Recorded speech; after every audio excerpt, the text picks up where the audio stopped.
কবুতরের মাংস সবসময় মজা, কিন্তু শীতকালে নতুন আলু দিয়ে এই মাংসটা একটু বেশিই মজা। এখানে আমি ছোটো সাইজের 2টি কবুতর নিয়েছি, সাথে কিছু নতুন আলু খোসা ছাড়িয়ে নিয়েছি। 1 কাপের মতো পেঁয়াজ রসুন ছোটো করে কেটে নিয়েছি। মাংসটাকে ছোটো ছোটো টুকরো করে পরিষ্কার করে ধুয়ে নিলাম। চুলায় প্যান বসিয়ে পেঁয়াজ রসুন পরিমাণ মতো তেল দিয়ে বেছে নিব। পেঁয়াজটা কিছুক্ষণ ভাজা হয়ে গেলে দিয়ে দিব তেজপাতা ও কিছু গরম মশলা।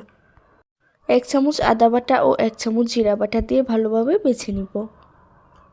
পরিমাণ মতো লবণ, 1 চামচ করে হলুদ, মরিচ ও ধনিয়ার গুঁড়া দিয়ে দিব। তেলের সঙ্গে মশলাটাকে কিছুক্ষণ কষিয়ে নিব। কষানো হয়ে গেলে আলু আর মাংসটা দিয়ে ভালোভাবে মিশিয়ে নিব। এবার ঢাকনা দিয়ে ঢেকে কিছুক্ষণ রান্না করে নিব। এবার ঢাকনা খুলে অ্যাড করে দিব পরিমাণ মতো গরম পানি। 15-20 মিনিট মৃদু আঁচে জাল করার পর তরকারিটা পুরোপুরি হয়ে যাবে। এরকম মাখা মাখা অবস্থায় চুলা থেকে নামিয়ে নিব। নতুন আলু দিয়ে কবুতরের মাংস রান্নার ভিডিওটা কেমন হয়েছে অবশ্যই কমেন্ট করে জানাবেন। আর ভিডিওটি যদি আপনাদের ভালো লেগে থাকে ছোট্ট একটি লাইক দিতে ভুলবেন না।